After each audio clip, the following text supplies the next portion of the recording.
Tonight on This Week in NASCAR. We got a winner! Rowdy Bush cashes in big. We'll recap all the hits. Finn turned too hard, car in the wall. And misses from the duel in the desert. Then Twin goes radioactive. I'm excited. As we roll into Atlanta, we stroll down memory lane. None of us expected this soon. This Week in NASCAR starts now.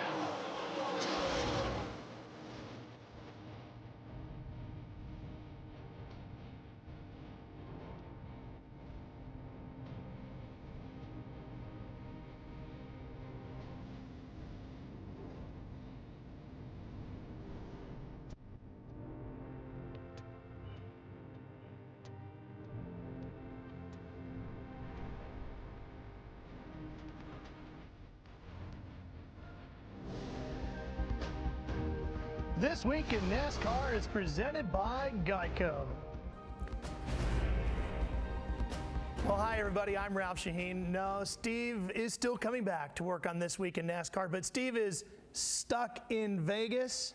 And in reality, I think, guys, Steve is probably sitting around rehab at the Hard Rock or one of those other great pool beach bars out there having a little fun, maybe playing the machines a little bit longer. But he'll be back. He'll be here next week with us. Of course, Michael Waltrip, driver of the Napa machine, joining us as always. And first appearance for the season, but a regular on the show. Yep. Chad Canals from the Lowe's machine here as well.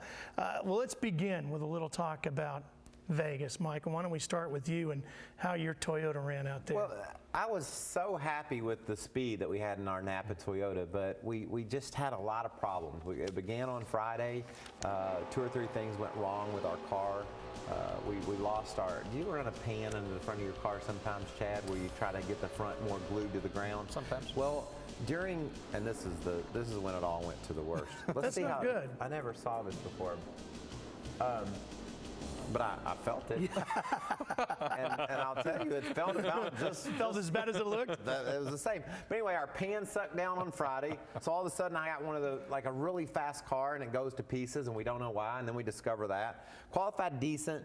Practice Saturday, I don't want to go into it, but it was all bad. And then Sunday we were making it really work out. We were running fast and then I jumped the cushion. Have you ever seen your driver do that? In the history of the world? Yes. He's a champion. Yeah, it happens. It's tough. You know, Las Vegas is let me ask you a question. When he won This was my story, wasn't it? Supposedly, according to this right here, it is your turn, but I guess not. One question. When he started winning championships, he just didn't stop. Stop winning championships? Right. So you're saying he's going to keep jumping the cushion? But no, I'm saying he won his first championship, and he just keeps winning them. I like that. And I guess when the reason why you're not really down with my story is because I'm not saying y'all. I'm saying he. But in all actuality, you and he. I feel much better about that now. Yeah, y'all. When y'all started winning championships, you just didn't stop. And for everybody in the north, that means you guys. Right.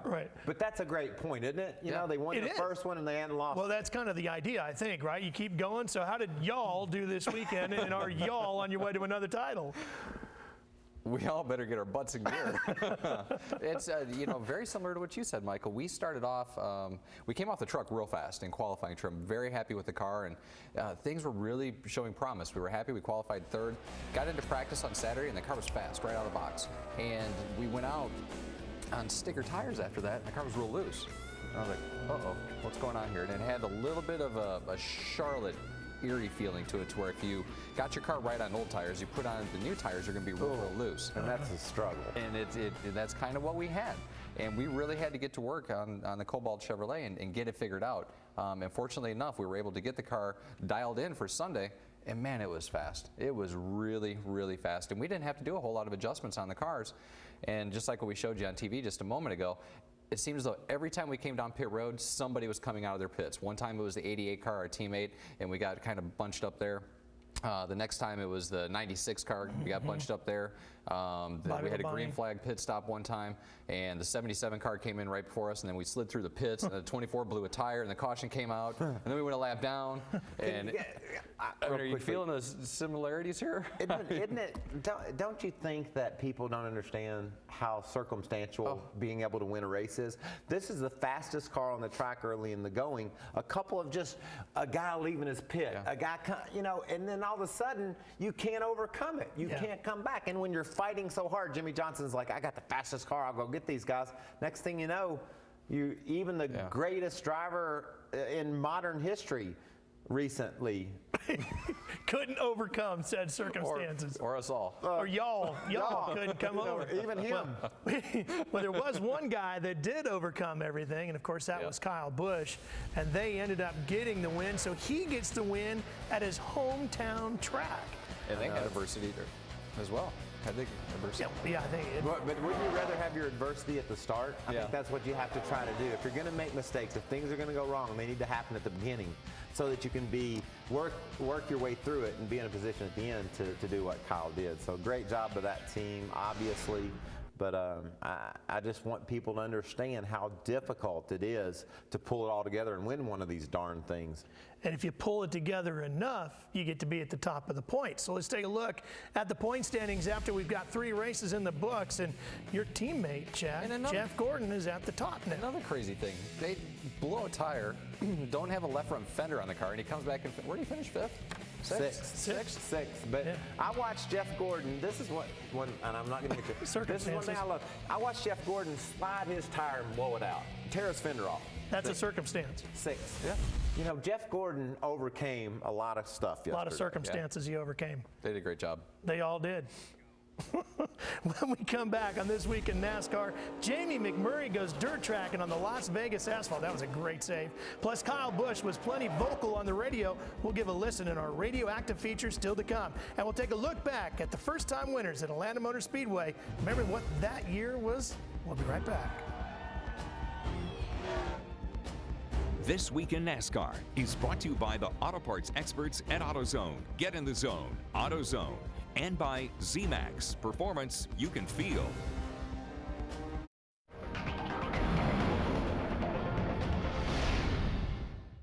So much happens over the course of the weekend on TV with all of our speed coverage and, of course, out on the racetrack and all around the racing facility.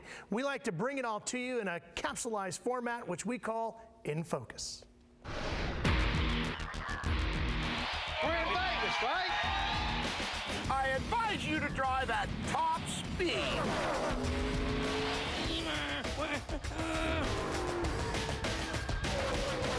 Go, Digger. Go, Digger. It's your birthday. Trouble in turn 4. Oh, big crash. If you want to know what a goat roping is, this is it. And the 76 race winless streak is over as Greg Biffle wins at Vegas.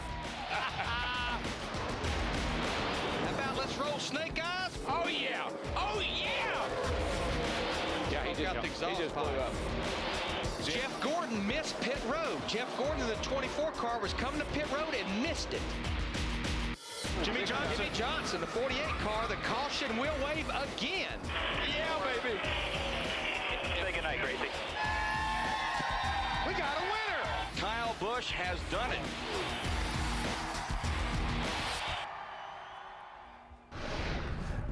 The greatest thing about a weekend at the NASCAR races is everybody has fun. You saw Kenny Wallace and Jimmy Spencer, they're having fun. Race car drivers side by side. There was crashes that you saw in there that weren't much fun for people, but the fans, they were into it. And did you see the fans? Man, it was packed. It was packed. I loved it. I was impressed by the California crowd. We heard so much doom and gloom about how that would look. That infield, Ralph, was full from the time we showed up on Friday until we left on Sunday, and the stands looked good too. So during these rough times and tough times, everybody needs to vent. Everybody needs to go somewhere where they can just relax and and have a good time. The stock market's in the toilet again today, but the racing in Vegas was over the top, and I'm just so proud that people show up to watch us do what we have so much passion, what we love to do.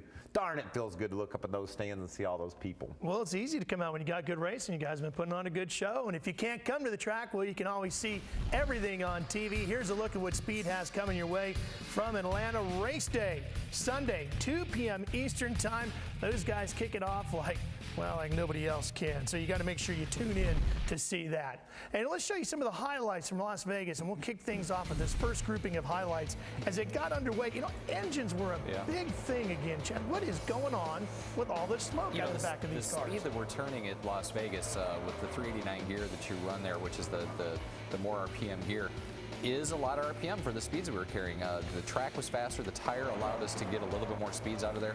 And, we were qualifying, turning, 9,900 RPM. It's a lot of RPM. And that's something that we haven't seen a whole lot of here as of late. So I'm pretty sure when we go back, we're probably going to see a change in the gear selection by NASCAR, or we're probably going to see them do something to the tire to try to slow the cars down a little bit. And I have a comment on that. I bet you when they came up with the gear rule a few years back, Chad was like, oh, I don't want any more rules. Rules are terrible.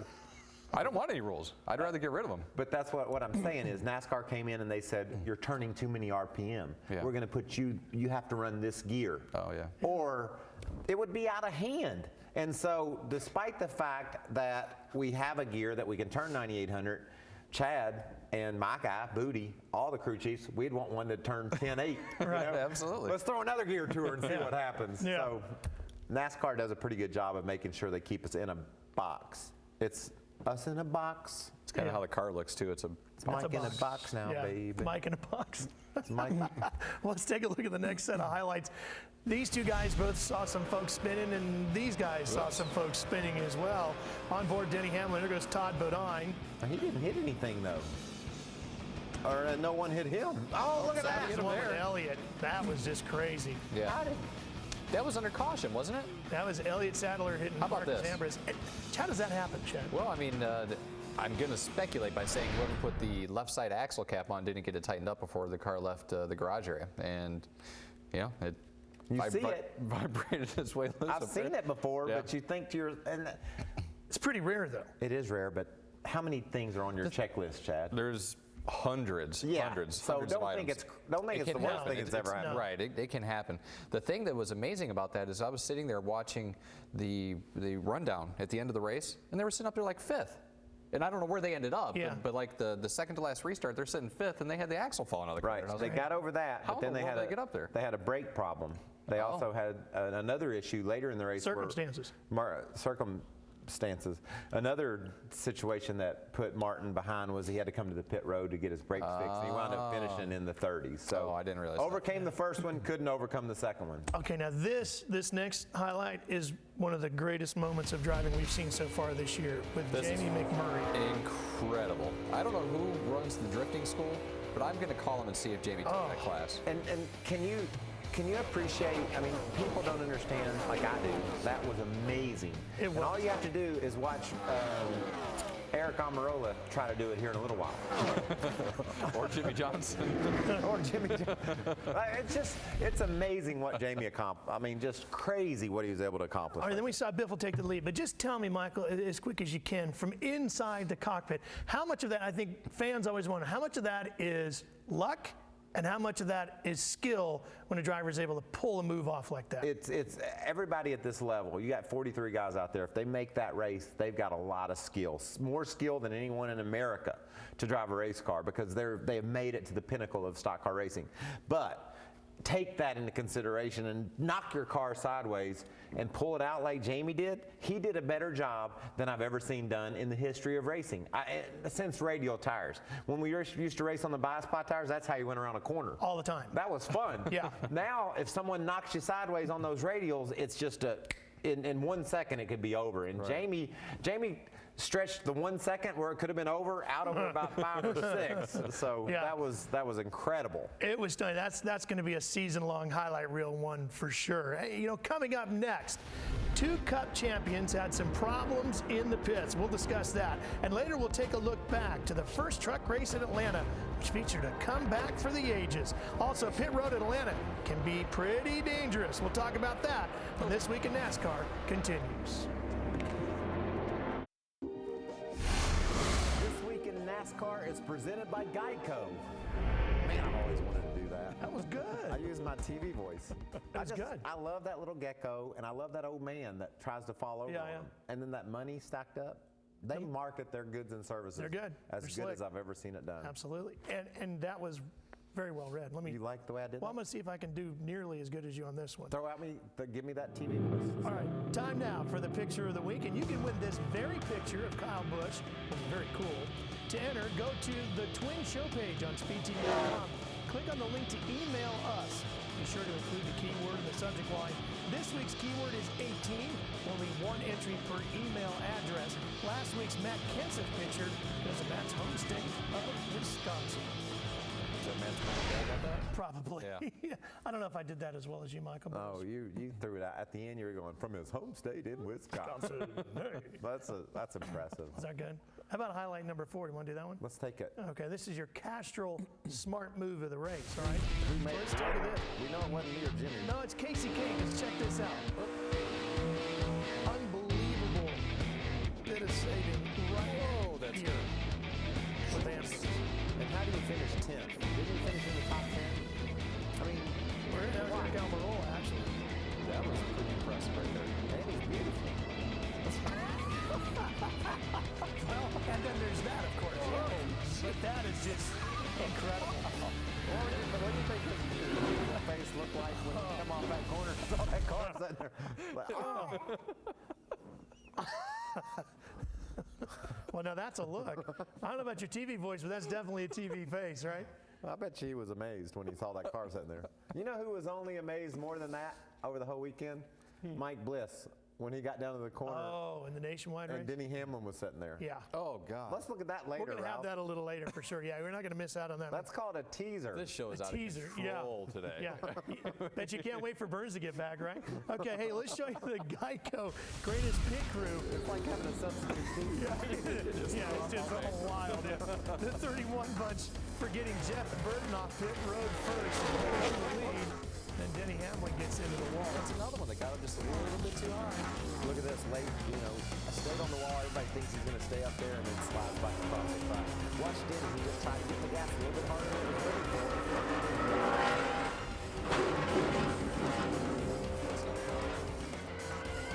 But then he makes that last little move across the track, and those guys had to scramble. Want to do another highlight? How about the sprint monster moment? Ooh, I love that. The way This is a that good car's one. got those teeth on it. You're just like you missed your call. You should be marketing. Green flag pit stop time. Jeff Gordon, the orange car, misses pit road, locks up the tires. Of course, while that's all happening, Jimmy Johnson slides through his pit box, much to the chagrin of Chad. Some explicitives were going off right there at that point. Yeah, he has to back Right up. here, and then shortly thereafter they say caution, and then some more explicitives. But your driver's mistake was much less costly than this. I mean, Because we finished. I know, 28th, he finished at the time. At the time, you would have yeah. thought that this, what Jeff did, he blew his whole race. Yeah. But yet, with this new car, it seems like the aero isn't as much as sensitive, and the front end was able to. He Yeah. only tore off what was behind that nose. I was agree. amazed. I would agree to an extent, but if so many good cars hadn't taken themselves out of contention, he wouldn't have been up there. He wouldn't have been able to overcome that. If you look at us, you look at the 11, you look at some of the other guys that were fast, the 99, the 16, the 17 was going to be fast. With a car without a fender on it, he would not have been as competitive. He wouldn't have been. But everybody else just said, hey, we're going to spin out and crash and do all that other stuff and blow up, and you guys just go ahead and take it. Heck, I think I'd even beat him. If you hadn't crashed. If I hadn't humped that cushion or Yeah. hopped it, Yeah, jump the cushion. got outside of the area. Clint Boyer He got up front because he made a pretty good call in the pits by not going into the pits. Good idea, you like that idea? I don't know what happened there. That was Clint's call? Well, I don't know if he actually made the call himself, but that's what they decided to do. Plant was crashed with Juan Montoya. Tore his whole car up, and yet late in the going was able to battle back and be a contender for the win. Look at Biffle. So Joey, the guy on the phone, scares Paul Menard into the wall. Is that what happened? I'd really like to see that again because that's what I think happened. Run it back, Jeff. You've got to see that. Hey, the reason why Chad wanted to see that again is because he knew that Jimmy Crasham was next. I was trying to get past He's that. just trying to avoid seeing it one more time, right? Let's watch Joey scare Paul Menard to the wall. Please, and please. not watch my guy. Well, guess what? We can do it again. There it is. Look, he did. No, he blew a left rear tire, bud. Oh, did he? They got together off of 4. Okay. I was like, what in the world happened? They got, like, oh. they got together off 4. Paul was wide open, going down the straightaway, no worries, and all of a sudden the left rear tire went flat. And what's that do? Well, that turn you right. Yeah. Over. Whether No, I you want to or understand. not. Over. Yeah, over. In this case, over. This one got back underway with 3 to go, and Kyle Busch made a great start. Now, he had 2 new tires, and that made a big difference for him. Well, he was able to pass those guys that had stayed out, but darn, I don't think Clint Boyer and Jeff Burton could have done any better. They didn't have anything for Kyle Busch. What about my man David Rudiman? First career top 5 in NASCAR Cup racing. He's up to 5th in the points. He's a guy that we really believe can win races at this level. Chad? Yeah, I agree 100%. Absolutely. I think that your whole organization as a whole has really elevated themselves. We've done a really nice job of getting our feet under us at least, and I'm so proud of David. And Aaron's, they stepped up to sponsor that car. What a great combination Aaron's and David Rudiman is for 2009, I think. Being the thoughtful car owner that you are and friend of David's, did you get him anything for his birthday today? Today's his birthday? Oops. Oh. Hi, Dave. Happy birthday. I guess you're going to have to call him during the commercial and figure out what Let me ask you a question. How many other people got on TV and wished him happy birthday? So I think I'm in the lead right now.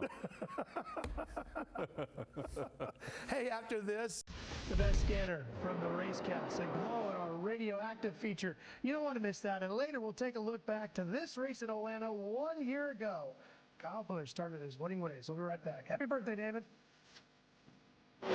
The Smart Blue Race has been presented by Castrol Edge. Think with your dipstick. Upgrade to new Castrol Edge Synthetic. Nothing offers better wear and protection. The greatest pit crew has been presented by Geico, where 15 minutes could save you 15% or more on car insurance. The Monster Mold has been brought to you by Sprint. For more NASCAR Sprint Cup Series, go to sprint.com/speed.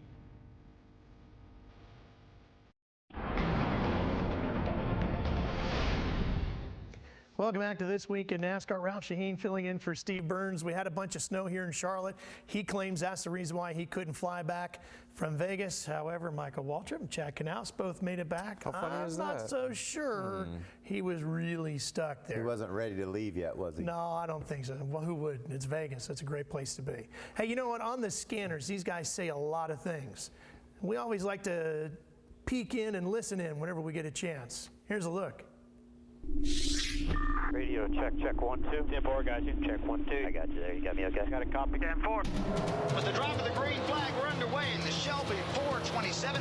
Jimmy Johnson about a half car length advantage over Kurt Busch into 1. Matt Kenseth, what's up with the 17? It took off for the restart okay, but then that lap where everybody passed me and quit running at the end of the backstretch, and now it sounds kind of funny. Randy, go over the wall. Fuel only. Justin, the guys up front, help take the hood up. I think it's got a busted valve or something, Drew, but we'll find out here in a minute, I'm sure. All the plug wires and everything look good? Yeah, plug wires are good. You guys can start packing it up. I'm going to be there in about 2 laps. How the hell we could blow up in lap 1? At the bottom, good. It's just that I can't arc it in like I did yesterday. I'm hauling ass by just driving straight. Really good job, man. Really good. It's incredible how fast this thing is. I'm just going to baby the motor while I'm out here. Let off right here. Yeah, it's just really ugly in traffic. But we're better than that 16, I think. 10-4. We'll be the best car out there. Everybody do their jobs. We're going to be good when it matters. And right now we're on lap 218, so it looks like 5-6 laps from now, pit road's going to be a very busy spot. And don't let that 48 come without us. Jeff, if you see that 48 pitting, we need to be on pit road with him. Pit, this lap, this lap. Gordon missed pit road. We're getting hard. Pit road. You blew the left front tire out. Remember what you told us in that meeting in the conference room at Christmas time, boss. Go get them. Green flag, green flag. Jimmy Johnson spins in turn 2. It's not that bad. Just the back of the car got smacked. I'm coming to you. Here comes Kyle Busch. It's just a matter of time. There he goes. He's sticking that nose down there. Oh, and he moved him up the hill. Got him. Corner. Say goodnight, Gracie. The favorite son of Las Vegas, Kyle Busch, will win the Shelby 427. Thank you, guys. I don't believe it. This is awesome. Yes. Out of all of that, the thing that I think I was most impressed about was Drew Blickensdorfer. Durfer. He did a very good job. Obviously, that's the first crisis situation that he's been in with the 17 team, and he was able to remain calm, tell his guys exactly what he wanted them to do, who was going to come to the front, who was going to pull the hood pins out, who was going to look at each bank of the engine. I thought that was very, very good and very impressive for a young crew chief to come out and be able to do that. A lot of that scripted out before you actually do that. You already have a battle plan? I think that, in most situations as a crew chief, you try to play that stuff out in your head. You have different scenarios that you try to foresee and have that out. But I can promise you there's no way in the world that he was prepared to do that on lap 2. I mean, it's just to have that happen that quickly, so there's no way. But he did a very good job and was very, very calm and worked his guys through that deal. And unfortunately, it didn't pan out for him, but that shows the signs of a good leader. All right. Nationwide cars were in action on Saturday out in Vegas. Let's show you the highlights from that. And the green flag is out, and Speed gets a great jump, a 2-car length advantage over Kevin Harvick. Dropping third in line right now, it's going to be Kyle Busch. Well, see if Kevin Harvick holds him off on that outside. I believe he'll be able to do that. Oh, Kyle Busch loses it. Spins right up in front of Scott Speed, who hammers him hard. All right, it's killed. Trouble in turn 4. It looks like Jeff Burton has gone around. He hits the wall. So does Kevin Harvick. And now 3, 4. Make that 5 more cars, 6 more cars involved in this wreck along the front straightaway on lap 104. This 29 car just turned around right in front of traffic. We see right here from Harvick's onboard. See Jeff Burton's car just get loose. Damn. We got it, boys. Once again, we're talking about some of the best drivers in the world. These are Cup guys that are losing this. Big crash. Right up in front of Bliss, and Bliss just pops him. We just blew it. He got run into. We're in the wall. We're on fire. Need to get out, Denny. Go ahead, jump out. It is on fire. All clear there, buddy. You see what you got in front of you.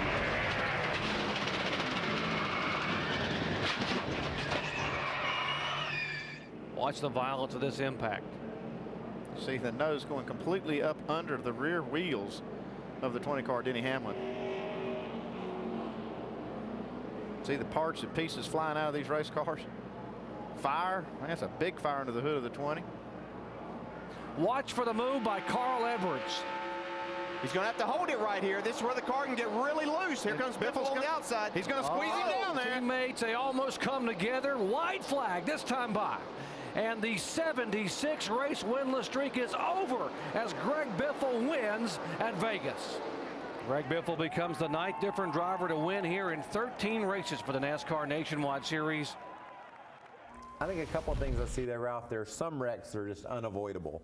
Mike Bliss had no idea when Denny Hamlin got down to turn 1, running at a reduced speed, that he was going to make a right. And he did. Bliss was running 190 miles an hour and ran right in the back of him. You're looking at home, you're like, why didn't he just go the other way?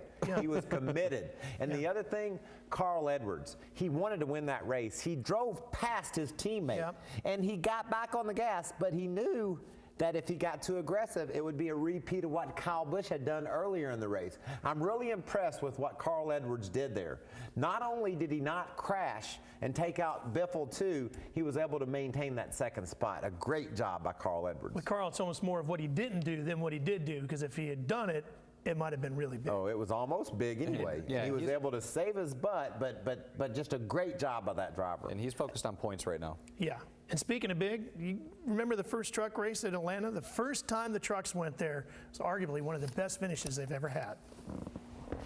Welcome to the first ever Atlanta Motor Speedway truck race. The date, March 13th, 2004. There's the green flag. She bang, she bang, she bang. You can also guess that it was only Michael Waltrip's second time in the speed booth. Anything? She bang? Besides being known as one of the fastest tracks on the schedule, this truck race is remembered for the wreck and the finish. Side by side. But to get there, we need to start from the beginning, where Bobby Hamilton dominated the inaugural event. He found somewhere where they ain't running, you know? Like in baseball, you're supposed to hit them where they're not. Well, Bobby's going where they're not. Here's the pass for the lead. Bobby Hamilton on the inside of David Runeman. During a routine green flag pit stop, Hamilton was caught out of the lead. They got the right sides done. Come around to the left. Once they get that screen cleaned off, Hamilton's water temperature should be much better. And they've got it done. He goes back to the racetrack. Oh. Into the wall in turn 3. Rick Crawford right there. Golly. The wreck left the fastest truck at the end of the longest line and a mountain to climb back to the front. He's on a mission. Is that fair to say? Yeah. Bobby Hamilton is coming. Oh, problems with Steve Park sliding down the airfield. And then, like only the Truck Series delivers best, a final shootout was arranged between Bobby Hamilton and Mike Skinner. And here he goes to the top. Side by side. Dodge and Mike Skinner coming out of turn number 4 side by side. Here they come.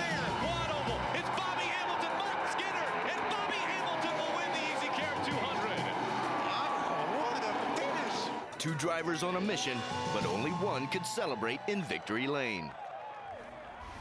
That was a great race there, and we're going to have another good one in Atlanta this week. The NASCAR Camping World Truck Series right here on Speed. Michael and the gang coming on the air Saturday, 1:30 p.m. Make sure you join them. When we come back, Atlanta is a very fast track. We'll ask Michael and Chad what challenges the speed proposes for them. Still to come, we'll open some emails, and when drivers have to drop to the back at the start, how do they line up? Stick around. This week in NASCAR is presented by Geico. You know, Burns is going to have a problem when he comes back. You might not be in that chair much longer. You might be sitting right over here, taking over the whole show. The enunciation. It's spectacular. I brought it. Yeah. Yeah, you can feel it. You know where I got my inspiration? Where? The hologram is whatever Jeff Gordon. Hologram? Yeah. Okay. Hologram. Jeff's yelling at us again. All right, guys, come on, tighten up. You know, Atlanta is kind of weird. There have been a lot of first-time winners there. There was a bunch in the 60s and then quite a few here recently. Check it out. Look at him charge toward the front of the field is Nadeau. Nadeau takes the lead down the backstretch. 29-year-old Jerry Nadeau will win his first Winston Cup race in his 103rd start. Congratulations to the Hendrick team and Jerry Nadeau.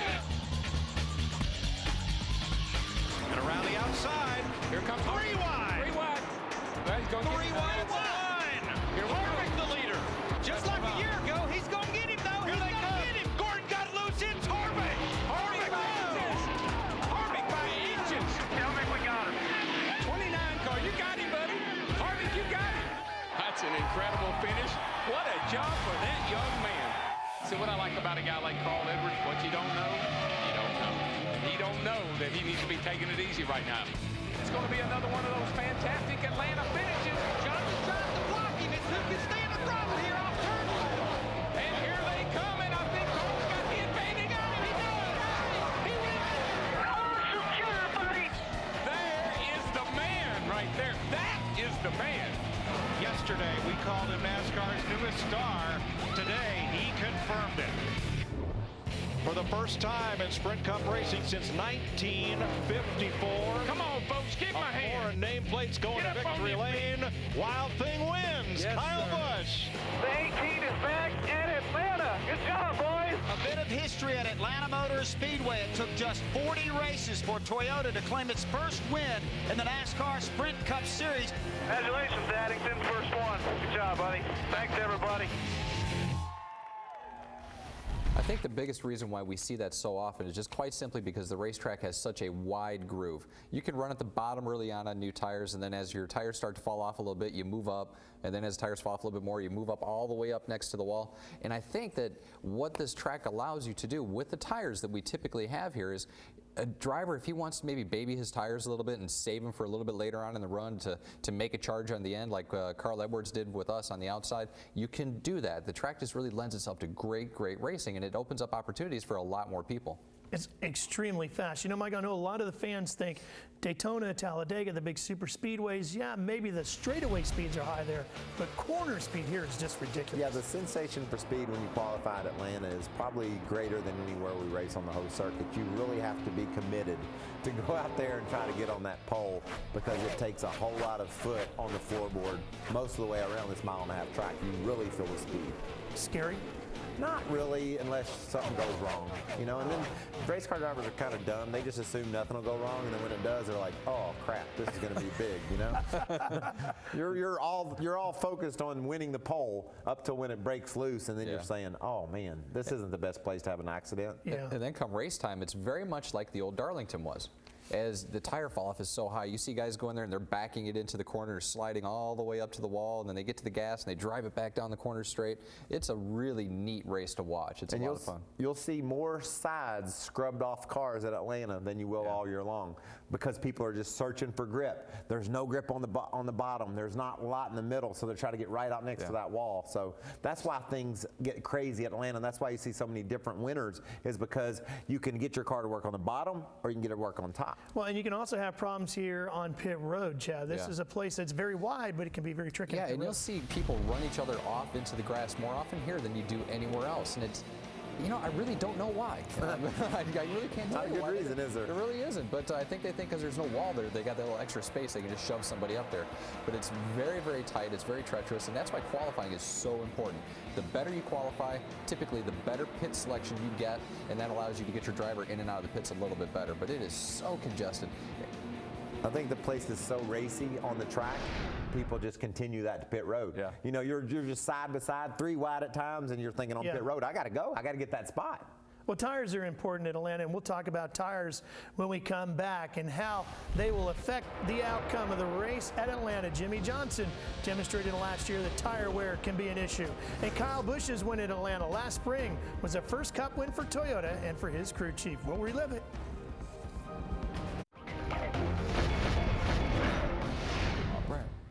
We talked earlier about tires in Atlanta. It was definitely an issue for the race in the spring of '08. Let's take you back to Atlanta, 2008. We're here today at Atlanta Motor Speedway, an absolutely gorgeous day. 43 cars queued up on the pit road right now in anticipation of the start of the Cobalt Tools 500. All right, Ronnie, let's go, buddy. Let's do it, Mikey.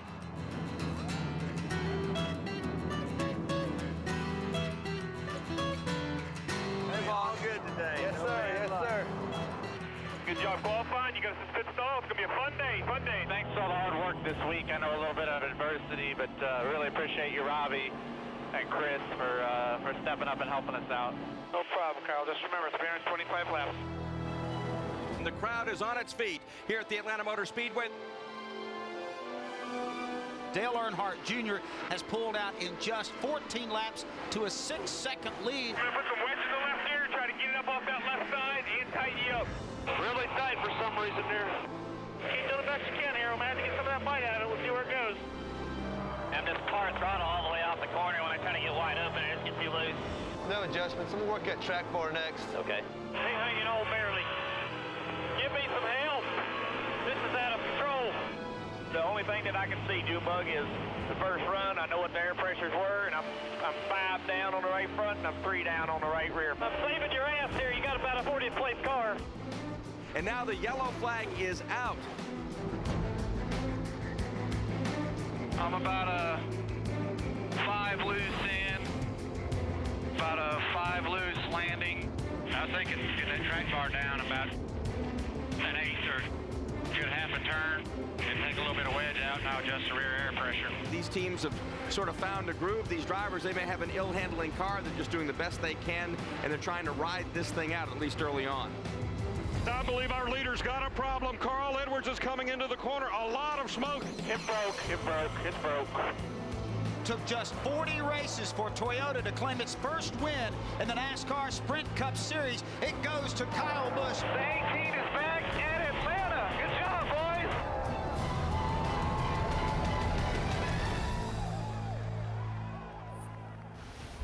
You saw the leader, Carl Edwards, break his engine at Atlanta. Will that come back again this weekend? We saw a lot of problems, in Vegas this past weekend. The thing that I love about Atlanta is how important track position and tires are. If you're running first or second or third with 10 laps to go, you'll never pit. But if you're running 7th or 8th and you can get 4 tires and make a 3-lap run at them, Chad, how's that work out for you? It can work out pretty good.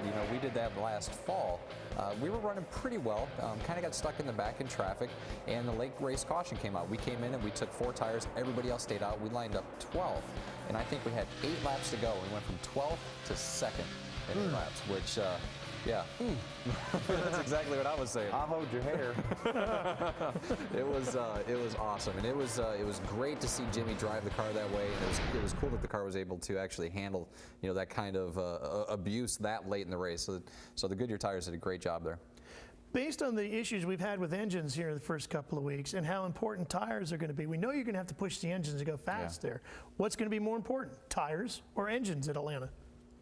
Well, you have to have an engine to run. Well, I know, but I mean, you're going to have to push those engines pretty hard, and you're going to have to push your tires too. You do. You have to pay attention. You have to monitor it. You really do. Because one thing that you have at Atlanta, like what we spoke about with the multiple grooves, as you start to run up higher on the racetrack, you're actually sustaining that RPM further down the straightaways and longer. So that can actually hurt the engine even a little bit more. All right. Hey, when we return on This Week in NASCAR, viewer email questions. Why is there a red stripe on new tires? I wonder if Chad knows the answer to that. Stick around with us to find out. This Week in NASCAR is presented by Geico. Somebody feels like somebody's watching me. You see that commercial when those eyeballs are falling around? Oh, yeah. Because that's hard to miss. Money you could save if you... Yeah. You're really bringing it, though.